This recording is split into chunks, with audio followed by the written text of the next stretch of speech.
दोस्तों, चाहे Eiffel tower हो, बिग बैन हो या फिर लेडी लिबर्टी, हमारी धरती ऐसे बहुत सारे आइकॉनिक मॉन्यूमेंट से भरी पड़ी है। हालांकि पृथ्वी पर मंडराने वाले लाखों खतरों के कारण ऐसा लगता है कि हमारे विश्व की कई प्रसिद्ध लैंडमार्क जो कभी इनविंसिबल लगते थे, उन पर भी हमेशा के लिए खो जाने का खतरा बना हुआ है। चीन की ढहती दीवार से लेकर पीसा की टेढ़ी मेढ़ी मीनार तक। तो भैया तैयार हो जाइए, क्योंकि आज की वीडियो में कुछ ऐसे लैंडमार्क्स पर हम नजर डालने वाले हैं जो कि हमारे जीवन काल में ही गायब हो सकते हैं।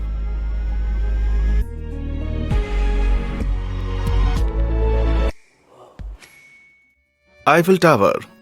ओह, पेरिस, ऑसम फैशन, टेस्टी खाना और रोमांस का घर। पेरिस की संस्कृति सच में दुनिया की सबसे आइकॉनिक संस्कृति में से एक है, लेकिन क्रोसांट और रेड वाइन के छलकते ग्लासों के अलावा भी वहाँ एक और चीज है जो बिना किसी शक के फ्रांस को बखूबी डिफाइन करती है, द आईफिल टावर। इस टावर को 1889 में फ्रेंच रेवोल्यूशन की 100वीं वर्षगांठ को मनाने के लिए बनाया गया था। दिलचस्प बात यह है कि इसे सिर्फ 20 साल के लिए टिके रहने के लिए बनाया गया था, लेकिन इसकी इतनी ऊंचाई को देखते हुए वैज्ञानिकों ने सोचा कि इसे एक रेडियो टेलीग्राफ स्टेशन के रूप में बेहतरीन तरीके से इस्तेमाल किया जा सकता है, इसलिए इसको रख लिया गया। लेकिन एक टावर जिसे सिर्फ 20 साल तक खड़े रहने के लिए बनाया गया था, असल में ये कितने वक्त तक टिका रह सकता है? खैर, कुछ जानकारों के मुताबिक अब इसका अंत काफी करीब आ चुका है। यह जिराफ की गर्दन जैसा स्ट्रक्चर 135 साल की उम्र में भी खासा खराब नहीं दिखाई देता। लेकिन दोस्तों, रॉ टायरन से बड़े होने के कारण इस आईफिल टावर का आने वाला भविष्य काफी परेशानी भरा हो सकता है। सभी जानते हैं कि लोहे में नमी या ऑक्सीजन के कंटेंट में आने पर ऑक्सीडेशन नाम का एक केमिकल प्रोसेस शुरू होता है। इस प्रोसेस के दौरान लोहा आयरन ऑक्साइड में कन्वर्ट होने लगता है, जो आमतौर पर देखने में लाल और परतदार होता है, जिसे आम भाषा में हम लोग जंग कहते हैं। अगर इस पर खासा ध्यान न दिया जाए तो जंग धीरे धीरे लोहे को खुरचना शुरू कर देती है, जिससे उसका फिजिकली मजबूती काफी कमजोर हो जाती है। सालों से जंग आईफिल टावर को ध्वस्त करने में लगी हुई है। इनफैक्ट 2022 में टावर के प्रबंधन द्वारा लीक गई एक रिपोर्ट से पता चला कि कैसे ये जंग लोहे की लकड़ी पर लगे दीमक के जैसे लगातार खाए जा रही है, और अगर कुछ ठोस कदम नहीं उठाए गए तो शायद हमें अपने चहीते आईफिल टावर को जल्दी अलविदा कहना पड़ सकता है। ऐसा इसलिए क्योंकि अगर इसे यूं ही अनदेखा किया जाता रहा तो इसमें लगी जंग इस स्ट्रक्चर के अहम हिस्सों को इतना कमजोर कर देगी कि वो हमारे ना चाहते हुए भी जल्दी ढह जाएंगे। लेकिन कुछ हद तक बेवकूफ से भरे रवैये के कारण फ्रांसीसी सरकार हर 7 साल में नुकसान झेल रहे पोर्शन पर पेंटिंग करवा देती है, बजाय इसके कि इसका कोई पुख्ता समाधान निकाला जाए। विशेषज्ञों का कहना है कि जंग नुकसान को बद से बदतर कर रही है, और अगर इसे मेटल से जोड़कर किसी गहरे स्तर पर मरम्मत नहीं की जाती है तो भैया इसकी स्ट्रक्चरल इंटीग्रिटी सच में एक बड़ा खतरा बन जाएगी। तो क्या ये आईफिल टावर हमारे लाइफ टाइम में गायब हो जाएगा? जी हाँ, इसकी बहुत ज्यादा संभावना है, क्योंकि दोस्तों अपनी दिक्कतों को पेंट करने से वो दूर नहीं हो जाएगी। मुझे ये सबक मिल चुका है।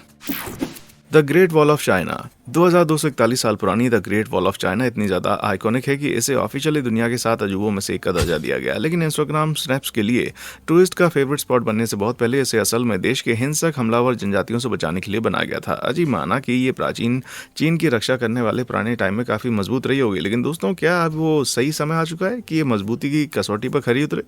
इस तरह की हालिया तस्वीरों को देखकर ऐसा लग सकता है कि दीवार अभी भी काफी अच्छी स्थिति में, और ये सच भी है भाई। 2000 साल से ज्यादा की उम्र के हिसाब से ये मोहतरमा एकदम टिप टॉप दिखती है। हालांकि UNESCO AKA United Nations education scientific and cultural organisation के अनुसार इस दीवार का लगभग 30% हिस्सा गायब हो चुका है। लेकिन कैसे हुआ? सुनिए, सबसे पहले एलिमेंट्स के नेचुरल इरोजन ने सचमुच इस शानदार दीवार को काफी गहरी चोट दी, क्योंकि भैया बारिश का पानी आमतौर पर एसिडिक होता है और ये प्राकृतिक रूप से समय के साथ चट्टान को डिजोल्व करके रख देता है। लेकिन एक चीज है, या यूं कहें कि 10 मिलियन चीजें हैं जिन्होंने दीवार को नष्ट करने में अपना सबसे ज्यादा योगदान दिया है, और वो है टूरिस्ट। जी हाँ, माना कि टूरिस्ट मासूमियत से दीवार के साथ टहलना, यहाँ तक की तस्वीर लेना और सुनने में पूरी तरह हार्मलेस लगता है। हालांकि द गार्डियन समेत कई सोर्सेज द्वारा ये बताया गया है कि टूरिस्ट चोरी छुपे इस दीवार को, ईंटों को एक यादगार के तौर पर अपने साथ ले जाते हैं। काफी गंभीर मसला है। ग्लोबल टाइम की एक रिपोर्ट के अनुसार नई चीनी नियमों में कहा गया है कि अगर किसी को भी यहाँ चोरी करते हुए या दीवार को खराब करते हुए पकड़ा गया तो उस पर 5000 युआन तक का जुर्माना लगाया जा सकता है, जो कि लगभग $720 के आसपास हुआ। लेकिन पर्यटकों द्वारा मचाई गई इस भसड़ के अलावा उससे भी बड़ी एक और सरदर्दी है जिस पर खासा ध्यान देने की जरूरत है। हाल के सालों में रेत के अग्रेसिव बाउंडरों की बढ़ती तादाद ने इस दीवार के पश्चिमी हिस्से को नुकसान पहुंचाया, वो भी इतना ज्यादा कि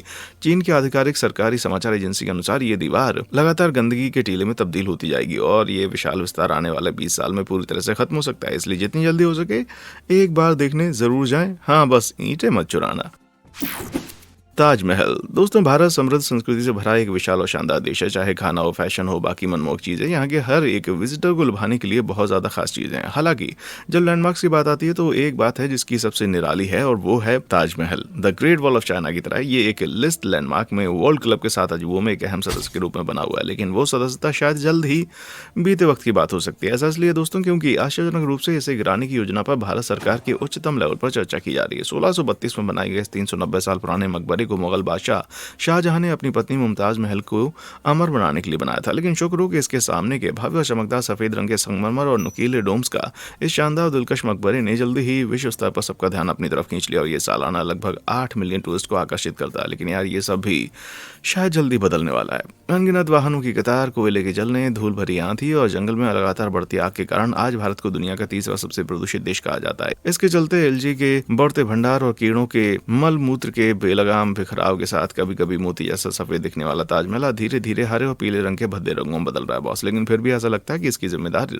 स्थानीय अधिकारियों, उत्तर प्रदेश की सरकार ने इसके प्रति अपनी आंखें मूंद ली। भारत के सर्वोच्च न्यायालय के बार बार जोर देने के बावजूद, इनफैक्ट भारत के सबसे बेशकीमती स्मारक की एसी तेजी से बिगड़ती गुणवत्ता भारतीय सर्वोच्च न्यायालय के लिए भी चिंता का विषय बनी हुई है। उन्होंने तो सच में उत्तर प्रदेश सरकार को एक अल्टीमेटम भी प्रस्तुत किया कि वो या तो स्मारक को रिस्टोर करें या फिर उसे बंद कर दें, या यूं कहें कि इसे डिमोलिश कर दें। लेकिन ये कहना सुरक्षित होगा कि अगर शहर की अर्थव्यवस्था के लिए विनाशकारी ही होगा ये, और शायद पूरे भारत के लिए भी। ये देखते हुए कि 2019 के बाद के केवल टिकटों की बिक्री से ही इस मकबरे ने $16.5 मिलियन से ज्यादा की कमाई की है। तो दोस्तों, क्या ताजमहल सर्वाइव कर पाएगा या इस पर भी योगी जी का वो मशहूर बुलडोजर चल जाएगा? खैर, इस क्षेत्र में प्रदूषण फैलाने वाले वाहनों और उद्योगों पर प्रतिबंध लगाने की चर्चा तो होती रहती है, लेकिन इस तरह की बातें सालों से चलती आ रही हैं, पर इस पर कोई ठोस कदम नहीं उठाए गए। तो ऐसा लगता है कि इस आइकॉनिक ताज की किस्मत का फैसला अब आने वाला वक्त ही करेगा। पानी के नीचे के शहर। दोस्तों, क्लाइमेट चेंज ऐसा मुद्दा है जिसके बारे में बात करते ही लोग अक्सर अपनी पीठ दिखाने लगते हैं, लेकिन फिर भी ये मुद्दा हर बीते दिन के साथ बद से बदतर होता जा रहा है। हाल के दिन इतने खराब हो गए कि जल्दी ही कुछ नहीं किया गया तो 2050 तक पृथ्वी पर मौजूद कुछ प्रतिशत जगहें पानी के नीचे पहुंचकर दब सकती हैं। तो जनाब, चाहे आप 90 के दशक के हों, जेनजी हों या फिर मिलीनियल, ये ध्यान रखिए कि हम तेजी से 2050 की तरफ बढ़ रहे हैं। भाइयों, कुछ करो। Goddard institute for space studies के अनुसार इंडस्ट्रियल रिवोल्यूशन के बाद से ही हमने पृथ्वी के वातावरण में इतने ज्यादा ग्रीन हाउस गैसेस को पंप किया है कि आज अर्थ का ग्लोबल टेम्परेचर 1 डिग्री सेल्सियस तक बढ़ चुका है। जी हाँ, ये बात भी सच है कि उनके मूल में ग्रीन हाउस गैस स्वाभाविक रूप से खराब नहीं होती, क्योंकि वे सूर्य की गर्मी को रिटेन करने में मदद करते हैं, जो हमारे प्लेनेट की लाइफ के लिए एक उपयोगी तापमान बनाए रखते हैं। हालांकि हमारी हरकतों की देन है। अब इन ग्रीन हाउस गैसों का ये प्राकृतिक और फ्रेंडली संतुलन एक बड़े खतरे में, मतलब कि धरती के क्लाइमेट चेंज के नेचुरल साइकिल को विनाशकारी स्तर तक धकेला जा रहा है। बर्फ के ग्लेशियर पिघल रहे हैं और ऐसा होने से समुद्र का स्तर भी तेजी से बढ़ता जा रहा है, जो हम भूमि निवासियों के लिए परेशानी का बुरा कारण बन सकता है। भाई, माना कि 1 डिग्री सेल्सियस की बढ़ोतरी खास ज्यादा नहीं लगती, लेकिन इसकी वजह से पहले से ही बड़े बदलाव होने लगे हैं। और वैज्ञानिकों का मानना है कि अगर ग्लोबल टेम्परेचर में 2 डिग्री सेल्सियस की बढ़ोतरी हुई तो ये कैसे अनस्टॉपेबल प्रोसेस को जन्म देगा, जो कुछ कोस्टल एरियाज में समुद्र के स्तर को आश्चर्यजनक रूप से 16 से 29 फीट तक बढ़ा सकते हैं। इसको ऐसे समझिए, अगर ऐसा होता है तो माना जाता है कि न्यूयॉर्क के आसपास का पानी शहर में घुस जाएगा, जिससे मैनहट्टन के तटवर्ती जिलों के कई क्षेत्रों में भारी तबाही मच सकती है। इससे न्यूयॉर्क सिटी के कई आइकॉनिक लैंडमार्क्स खतरे में पड़ सकते हैं, जिसमें लेडी लिबर्टी भी शामिल है, क्योंकि इस पॉइंट पर पानी अपने द्वीप पर बड़ी तेजी और दृढ़ता के साथ रेंग रहा होगा। और उसके बाद कई दशकों और शताब्दियों में अगर बर्फ की टोपियां लगभग पूरी तरह से पिघल जाती हैं तो एक दिन ये लेडी लिबर्टी पूरी तरह से डूब सकती है। हालांकि हमारे लाइफ टाइम में मूर्ति के इस पूर्ण विसर्जन की संभावना कम है, फिर भी 2050 तक समुद्र के इस बढ़ते स्तर की एक गंभीर समस्या बनने की पूरी उम्मीद है। भाई, अभी फिलहाल मैनहट्टन के निचले हिस्से, उसके चारों ओर एक फ्लैट गेट दीवार बनाने का प्लान चल रहा है। हालांकि अगर दुनिया के कुछ क्षेत्रों में समुद्र का स्तर पूरे 16 से 29 फीट तक बढ़ जाता है तो उन्हें पूरे शहर के चारों ओर एक दीवार बनाने की जरूरत पड़ेगी बॉस। अगर ऐसा नहीं हुआ तो न्यूयॉर्क भीड़ भाड़ वाली जगह न रहकर कंक्रीट का एक्वेरियम बनने का ज्यादा चांस हो जाएगा। आगे दक्षिण में आप बाढ़ के ज्यादा जोखिम वाले एक दूसरे तटीय अमेरिकी शहर को पाएंगे। मियामी, फ्लोरिडा, वर्तमान के समुद्र तल में सिर्फ 3 फीट ऊपर इस शहर के आसपास के सी लेवल में 2060 तक लगभग 31 इंच की बढ़ोतरी होने वाली उम्मीद है। ऐसा यूनिवर्सिटी ऑफ मियामी की रिसर्च का दावा है। माना कि फ्लोरिडा पूरी तरह से नहीं बहेगा, कम से कम उस समय सीमा में तो नहीं, पर यह अनुमान लगाया गया है कि मियामी बीच और इसके लैंडमार्क्स जैसे साउथ बीच और ओशन ड्राइव के 8 डेगो होटल 30 सालों के अंदर ही निर्जन हो जाएंगे। ऐसे डरावनी भविष्यवाणियों के साथ मुमकिन है कि मियामी सदी के अंत तक बाय बाय एमी हो सकता है। और प्रमुख शहर जो कि निशाने पर होंगे वो कोई और नहीं बल्कि लंदन है बॉस। मियामी की तरह यहाँ भी पूरा खेल सी लेवल का है, लेकिन स्नो भाई, लंदन तो एक कोस्टल सिटी है ही नहीं, तो फिर ऐसा कैसे हो सकता है? सुनिए, थेम्स नदी जो सीधे शहर के बीच से गुजरती है वो असल में टाइडल है, मतलब ये इसका जलस्तर ठीक उसी तरह ऊपर नीचे होता है जैसा कि नॉर्थ सी में होता है, जिसमें ये जाकर मिलते हैं। इसीलिए अगर ग्लोबल सी लेवल इसी अनुमानित रूप से बढ़ता है तो क्लाइमेट सेंट्रल के एक इंटरैक्टिव मैप के अनुसार 2060 तक इस शहर का एक बड़ा हिस्सा बार बार आने वाली सालाना बाढ़ से तबाह हो जाएगा। यहाँ तक कि बिग बैन के पांव भी पानी में डूबे हो सकते हैं। हालांकि लंदन के कुछ आइकॉनिक लैंडमार्क जैसे टावर ब्रिज, उसको पूरी तरह से बाढ़ के पानी में डूबने में 1 सदी से ज्यादा का वक्त लग सकता है। फिर भी लंदन की समतलता अगले 4 दशकों में शहर के एक बड़े हिस्से को बाढ़ के जोखिम में तो डाल ही देगी। हालांकि सारा इसमें जो ब्रिटेन की एनवायरमेंटल एजेंसी में बाढ़ जोखिम प्रबंधन की मैनेजर है, उम्मीद है उनको कि बढ़ते पानी पर काबू पाया जा सकता है। इसलिए नहीं कि पानी नहीं बढ़ेगा, बल्कि इसलिए क्योंकि ब्रिटिश सरकार असल में ऐसा होने पर जरूरी बचाव काम कर रही है, जिसमें सारा को भरोसा है कि वो बिग स्मोक को बचाने में मददगार साबित होगी। द थेम्स इंस्टीट्यूरी 2100 प्लान नाम की इस पहल का मकसद 2100 तक आने वाले बाढ़ का मुकाबला करना है। वो थेम्स बैरियर, फ्लड वॉटल्स और तटबंधों, पंपिंग स्टेशन और बाढ़ द्वारा निर्माण करेंगे और उनका सुधार करके इसका मुकाबला करेंगे। कुल मिलाकर यह अनुमान लगाया गया है कि इससे 320 बिलियन पाउंड की संपत्ति की बचत होगी। तो क्या लंदन ब्रिज ढह जाएगा, या बर्तानिया को लहरों पर शासन करना कैसे सीखना पड़ेगा, है ना? हमारे पास इंतजार करने के अलावा कोई ऑप्शन नहीं है। द डेड सी। अपने निर्जन खारेपन के कारण द डेड सी कही जाने वाली ये झील पृथ्वी पर सबसे नमकीन झीलों में से एक है। हालांकि घटनाओं के एक अनफॉर्चुनेट पर अजीब व गरीब मोड़ ऐसा है कि जैसे डेड सी अब सच में मरने वाला है। बॉस, मर रहा है? कैसे, बताता हूँ। खैर, ये सुनकर कोई हैरानी नहीं होती कि ये भी एक मैनमेड प्रॉब्लम ही है बॉस, लेकिन इस बार क्लाइमेट चेंज बिल्कुल भी जिम्मेदार नहीं है। दरअसल इस बार इसका लेना देना झील की ट्रिब्यूटरी के साथ है। दोस्तों, ट्रिब्यूटरी असल में एक ऐसी नदी होती है जो एक बहुत बड़ी नदी या झील में जाकर मिलती है। इस मामले में जॉर्डन नदी इस डेड सी में बहती है और वो ही इसे पानी मुहैया कराती है। जॉर्डन में ग्राउंड वाटर के जियोकेमिस्ट्री के विशेषज्ञ प्रोफेसर अबू जाबेर के अनुसार डेड सी को हर साल लगभग 200 मिलियन क्यूबिक मीटर पानी प्राप्त होता था। हालांकि 60 के दशक के दौरान इसराइल ने हेड वाटर्स को अपने लोगों के इस्तेमाल के लिए डाइवर्ट करना शुरू कर दिया। बाद में जॉर्डन और सीरिया भी इस कार्रवाई में शामिल हो गए। इसने और क्षेत्र में वाटर एवापोरेटिंग मिनरल एक्सट्रैक्शन प्रक्रियाओं के साथ मिलकर इस डेड सी में आज 100 मिलियन क्यूबिक मीटर से भी कम पानी छोड़ा। इस रेट पर अगर कोई बड़ी कार्रवाई नहीं की जाती है तो डेड सी को भरने वाली ट्रिब्यूटरी के साल 2050 तक की पूरी तरह सूखने का गंभीर खतरा हो जाएगा। अगर ऐसा होता है तो ये झील तेजी से अपने आकार के एक फ्रैक्शन तक कम होकर रह जाएगी और आने वाले दशकों में तेजी से मिडिल ईस्टर्न के गर्म सूरज के नीचे लगभग पूरी तरह से एवापोरेट हो जाएगी। इसलिए अगर हम चाहते हैं कि अनोखा नेचुरल लैंडमार्क चूल्हे पर लंबे समय तक छोड़ा गया पानी के पैन की तरह एवापोरेट ना हो, तो इस क्षेत्र की सरकारों को भी एक साथ मिलकर जल्दी ठोस कदम उठाने पड़ जाएंगे। स्टोनहेंज। स्टोनहेंज को लगभग 5000 साल पुराना माना जाता है। ये प्राचीन ब्लूस्टोन और सर्सिन चट्टानों की एक फॉर्मेशन है जो इंग्लैंड के विल्टशायर में मौजूद है और उन्हें जानबूझकर एक सर्कुलर अरेंजमेंट की पोजीशन में रखा गया है। इस स्मारक से जुड़ी थ्योरीज इसे दफनाने की जगह से लेकर रिचुअल ग्राउंड तक मानती है और ये सालाना 1 मिलियन से ज्यादा टूरिस्ट को आकर्षित करती है। लेकिन क्या स्टोनहेंज के अच्छे दिन अभी खत्म होने वाले? बेशक, एलिमेंट्स के संपर्क में आने वाली किसी भी दूसरी चीजों की तरह स्टोनहेंज भी धीरे धीरे खत्म हो रहा है, लेकिन इरोजन में हजारों से लाखों सालों तक लग सकते हैं। तो फिर हमें स्टोनहेंज के गायब होने की चिंता क्यों करनी चाहिए? तो सुनिए, 1995 के बाद से इंग्लैंड के हाईवे अथॉरिटी की तरफ से दक्षिण पूर्व और दक्षिण पश्चिम इंग्लैंड को जोड़ने वाली अंडरग्राउंड टनल के लिए कई प्रस्ताव आए हैं। यहाँ दिक्कत यह है कि इस टनल को स्टोनहेंज की नींव के नीचे से ले जाने की जरूरत होगी, जो एक तरह से इसकी स्ट्रक्चरल इंटीग्रिटी से समझौता करने जैसा होगा और इससे यह पवित्र स्थल धाराशायी भी हो सकता है। सरकार के नेतृत्व वाली इस परियोजना को तब के ब्रिटिश चांसलर और आपके प्रधानमंत्री ऋषि सुनक द्वारा 2020 में हरी झंडी दिखा दी गई थी, लेकिन इस क्षेत्र के लोगों ने इसके खिलाफ धरना प्रदर्शन शुरू कर दिया। उनका कहना था कि इस कंस्ट्रक्शन से सिर्फ स्टोनहेंज तबाह होगा, बल्कि हाल ही में खोजी गई यहाँ की बाकी आर्कियोलॉजिकल चीजें भी बर्बाद हो सकती हैं और इसी वजह से हाईकोर्ट ने 2021 में इस फैसले को गैर कानूनी करार दिया। लेकिन फिर भी द गार्डियन की रिपोर्ट है कि इंग्लैंड हाईवेज अभी भी अपनी इस कीमती सुरंग को बनाने के लिए अल्टरनेटिव तरीकों की खोज में लगा हुआ है। ऐसा इसलिए लगता है क्योंकि ये दशकों पुरानी गाथा भी खत्म नहीं हुई और हम अपने लाइफ टाइम में स्टोनहेंज को सुरंग के निर्माण के दौरान नीचे जमीन में गिरते हुए देख सकते हैं। फिर उन प्राचीन लोगों की ग्रैंड वापसी का वक्त आ चुका है जिन्होंने उन विशाल पत्थरों को इस जगह पर लाया था और ये देखते हुए कि वे लोग शायद 10 फीट लंबे थे और उनके डोले पेड़ के तने जैसे थे। तो भाई साहब, उन ब्रिटिश राजनेताओं को तो भैया फिर भगवान ही बचाए। The great Barrier reef. क्या आप जानते हैं कि द ग्रेट बैरियर रीफ, जो ऑस्ट्रेलिया के तट से कुछ दूर क्वींसलैंड में है, वो पृथ्वी पर सबसे बड़े लिविंग ऑर्गेनिज्म में से एक है। इनफैक्ट भाई, ये इतना बड़ा है कि इसे स्पेस से भी देखा जा सकता है। हालांकि हाल ही के दिनों में इसकी महानता और साइज दोनों कम होने लगे क्योंकि ऑस्ट्रेलियाई रिसर्चर्स का कहना है कि 1995 के बाद से इस रीफ ने अपने आधे कोरल खो दिए हैं और इस दर पर यह कहना जरा भी अनरियलिस्टिक नहीं है कि ये हमारे लाइफ टाइम में ही पूरी तरह से गायब हो सकता है। लेकिन ऐसी नौबत आई क्यों?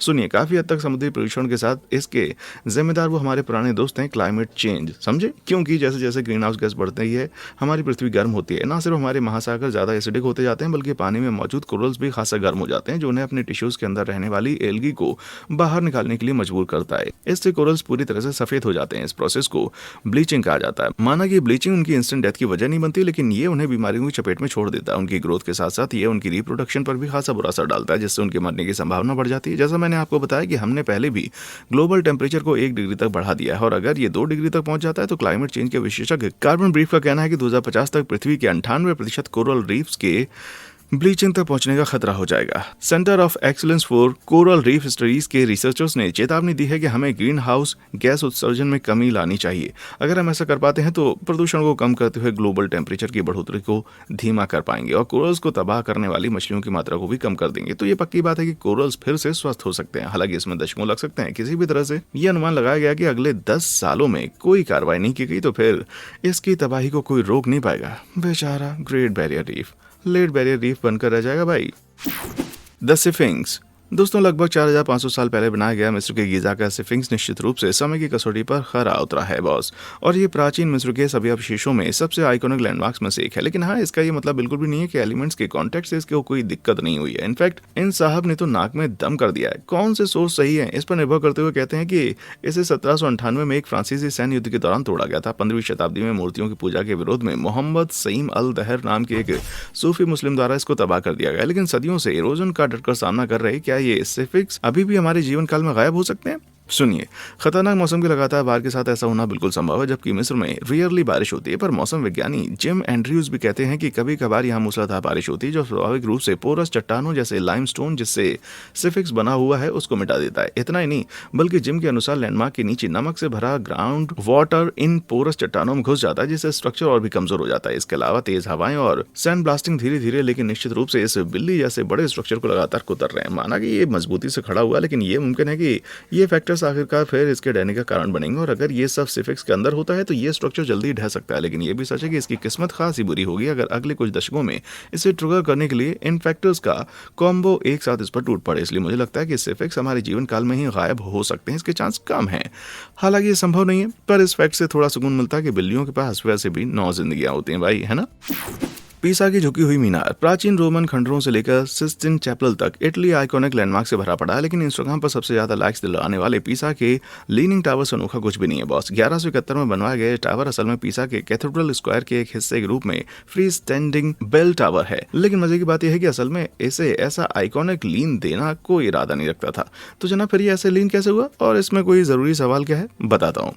खैर, इसका ये शॉर्टकट आंसर यह है कि जब इसका निर्माण शुरू किया गया तो उन्हें ये बिल्कुल अंदाजा नहीं था कि वे एलुविलियल मिट्टी पर इसका निर्माण कर रहे हैं, एक ऐसी ढीली मिट्टी जो आमतौर पर नदियों के पास पाई जाती है। तो भैया थोड़े वक्त के बाद इसका परिणाम ये हुआ कि टावर अनोखे रूप से एक तरफ झुक गया। हालांकि कई सालों के बाद इस झुकाव को ठीक करने के प्रयास किए गए, लेकिन उनका कोई भी पैतरा काम नहीं आया। और इसके अलावा सालों से एक खास झुकाव के लिए ही ये फेमस हो गया, इसलिए फैसला किया गया कि इसको ऐसे ही बने रहना देना चाहिए। लेकिन हुआ यूं कि 1990 तक ये टावर 5.5 डिग्री पर तेजी से झुकने लगा और इसे एक निहायती बड़ा खतरा माना जाने लगा। इसको बंद कर दिया गया। इस पीसा को बताने के लिए $30 मिलियन की भारी लागत लगी और ये काम 2001 तक चलता रहा। 3.9 डिग्री पर एक परफेक्ट झुकाव प्राप्त करने में कामयाब रहे। इससे इसकी तरफ से मिट्टी निकालकर वहां एक कैविटी बनाई गई। फिर उसमें भारी भरकम वजन जोड़े गए जिससे भारी प्रेशर के चलते धीरे धीरे उस झुकाव को उलटने की अनुमति मिली। इसके बाद सबसे आशावादी लोगों का कहना था कि ये टावर फिर से अगले 100 सालों के लिए जमीन के ऊपर आराम से टिके रहने के लिए तैयार था। हालांकि ये बहुत हद तक इस बात पर निर्भर करता है कि अत्यधिक प्राकृतिक आपदाओं जैसे कि तेज भूकंप से प्रभावित ना हो। भले इस टावर का लो सेंटर ऑफ ग्रेविटी इसे कुछ हद तक भूकंपों से बचाने में मदद करता है, लेकिन इस क्षेत्र में तेज भूकंप आते रहते हैं और एक निहायती ताकत वाला इस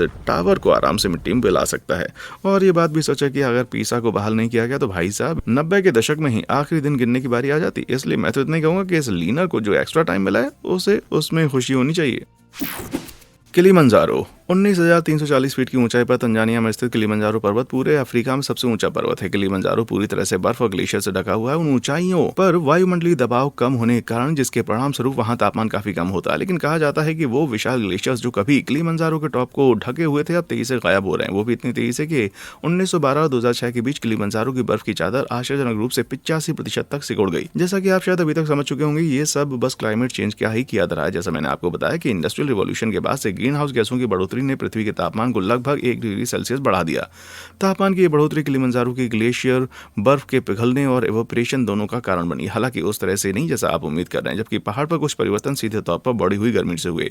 पर ज्यादातर बर्फ का नुकसान हिंद महासागर पर ग्लोबल वार्मिंग के प्रभाव के कारण हुआ है। बढ़ा हुआ ग्लोबल टेम्परेचर समुद्र के साथ इंटरेक्ट करता है, जिससे ये साइक्लोन जैसी बहुत सी मौसम संबंधी घटनाओं को जन्म देता है जो किलिमंजारो के आसपास मौसम के मिजाज को भी बिगाड़ देती है। मौसम की इन गड़बड़ियों के कारण इस पहाड़ पर बर्फबारी कम हुई है, जो बर्फ आमतौर आमतौर पर एक अहम भूमिका निभाती है। मतलब ये कि सूर्य की गर्मी ऊर्जा को ग्लेशियल बर्फ से दूर रिफ्लेक्ट करने का काम करती है। इन बिगड़ती परिस्थितियों के कारण अमेरिकी जियोफिजिकल संघ ने दावा किया कि ये ग्लेशियर 2030 तक पूरी तरह से गायब हो सकते हैं, जबकि कुछ आशावादी वैज्ञानिकों का मानना है कि 2060 तक ये बरकरार रहेंगे। खैर जो भी हो, पर ये दुख की बात है कि किलिमंजारो के ग्लेशियर हमारे जीवन काल में ऐसे गायब होने का कगार पर है। तो अगर आप उनकी एक आखिरी झलक देखना चाहते हैं तो जल्दी से दिखाएं। RIP USA। दोस्तों, व्योमिंग राज्य में लगातार धधकता हुआ येलोस्टोन ज्वालामुखी विराजमान है, या दूसरे शब्दों में कहूं तो सुपर वॉल्केनो, जो आम ज्वालामुखियों जिनकी तुलना आमतौर पर आप कल्पना करके कर सकते हैं, उसके उलट ये वाला येलोस्टोन नेशनल पार्क में 30 बाई 45 मील चौड़े क्षेत्र में अंडरग्राउंड रहकर धधक रहा है। बॉस, कुछ खतरनाक वैज्ञानिक आपको बताएंगे इस विशाल ज्वालामुखी में विस्फोट होने वाला है, और वो भी इस आधार पर कि इतिहास में रेगुलर अंतराल पर 3 ऐसे ही बड़े और भयानक विस्फोट पहले हो चुके हैं। इसमें से हर एक ने आश्चर्यजनक रूप से 250 क्यूबिक मील से भी ज्यादा मैग्मा प्रोड्यूस किया है, जिसमें पहला विस्फोट 2.1 मिलियन साल पहले हुआ था, दूसरा 1.2 मिलियन साल पहले, और फिर सबसे हाल ही में 6,40,000 साल पहले हुआ था। बॉस, आपके बीच के पैटर्न स्पॉटर्स ये देखने में सक्षम होंगे कि क्यों कुछ लोग थोड़ा चिंतित है कि बस ये होने वाला, ये देखते हुए कि पिछले विस्फोट के बाद का समय पिछले 3 के बीच के टाइम पीरियड जितना ही है। हालांकि सच्चाई ये है कि ज्वालामुखी बहुत ही ज्यादा अनप्रेडिक्टेबल होते हैं, और ये इससे सटीक भविष्यवाणी करना मुश्किल हो जाता है कि ऐसा विस्फोट फिर कब होगा। लेकिन अगर अंडरग्राउंड मैग्मा चैम्बर्स में दबाव विस्फोट के पॉइंट तक पहुंच गया तो फिर असल में अमेरिका के ऊपर की जमीन का तो क्या ही होगा मेरे भाई। सुनिए, अगर इस तरह की घटना पिछले 3 वालों की जैसी गति के साथ ही घटी तो ये मुमकिन है कि भारी मात्रा में ज्वालामुखी राख, गैस, मैग्मा और बाकी ज्वालामुखी मलबे कॉन्टिनेंटल USA के ज्यादातर हिस्सों को जकड़ लेगा, यहाँ तक कि लुइसियाना तक पहुंच जाएगा। गर्म राख और गैसों का यह घातक ढेर यहाँ के एटमॉस्फेयर में मीलों तक धमाका करेगा। ये सूरज की रोशनी को ब्लॉक करेगा, और तो और ये इस महाद्वीप के 1/3 हिस्से को अंधेरे में जकड़कर यहाँ के एग्रीकल्चर को बर्बाद कर देगा। पायरोक्लास्टिक फ्लो, या यूं कहीं के लावा और जलती हुई गैस की तेज गति वाली नदियां ज्वालामुखी के चारों ओर के 50 मील रेडियस के क्षेत्र में कमर्शियल एयरलाइनर की तेज स्पीड जैसे बाहर की तरफ बहना शुरू कर देंगे, जिससे इसके रास्ते में आने वाली किसी भी चीज को जलाकर दफनाकर पूरी तरह से तबाह कर देगी। फिर जैसे ये राख के बादल जमेंगे तो अमेरिका के कुछ हिस्सों को 3 फीट राख में दबा हुआ छोड़ देंगे। ये राख छतों को ढा देगी, पानी की आपूर्ति को दूषित कर देगी, बिजली की लाइनों को नष्ट कर देगी और किसी भी बचे लोगों के फेफड़ों को जहरीला कर देगी। पिछले विस्फोट में ऐसा माना जाता है कि इसके बाद ज्वालामुखी अपने आप ही धंसकर गिर गया, और उसके साथ ही इसने पेड़, पहाड़ और पास की हर लाचार चीज को जकड़कर नेस्तनाबूद कर दिया। बाद में जो बचता है वो जमीन में एक बड़ा गड्ढा जिसे काल्डेरा नाम से जाना जाता है। और अगर ये सब होता है तो ये नहीं कहा जा सकता कि कौन से या कितने अमेरिकी लैंडमार्क्स बर्बाद होंगे, कितने बुरी तरह से डैमेज होंगे, या कम से कम राख की एक परत के नीचे दबकर पूरी तरह से गायब हो जाएंगे। अब इससे पहले कि आप डर के सर्वाइवल सप्लाई खरीदना शुरू कर दें, सुनिए, मुट्ठी भर वैज्ञानिकों का तर्क है कि येलोस्टोन के नीचे इतना ज्यादा मैग्मा है और फ्लूइड ही नहीं धधक रहा, बल्कि इतना बड़ा धमाका कर सकता है कि वो पिछले मेगा विस्फोट को टक्कर दे पाए। मतलब इतना कुछ है ही नहीं, लेकिन फिर भी ये तो सच है कि ऐसा विस्फोट होने के चांसेस बिल्कुल पूरी तरह से खत्म नहीं हुए हैं। येलोस्टोन सच में एक ऐसा तूफान पैदा कर सकता है जो न केवल हमारे जीवन काल में हो सकता है बल्कि सबसे खराब स्थितियों में भी भाई हमारी लाइफ को भी खत्म कर सकता है। हमें उम्मीद करनी चाहिए कि ऐसा होने से पहले हम सब ऊपर निकल लिए हों। हाँ, लगता है कि हम अभी बचे हुए हैं। तो दोस्तों, आपको इनमें से कौन सा आइकॉनिक लैंडमार्क जाने का दुख नहीं होगा, या किन लैंडमार्क्स को आप जाकर देखना चाहेंगे, कमेंट सेक्शन में आकर बताएं। देखने के लिए शुक्रिया।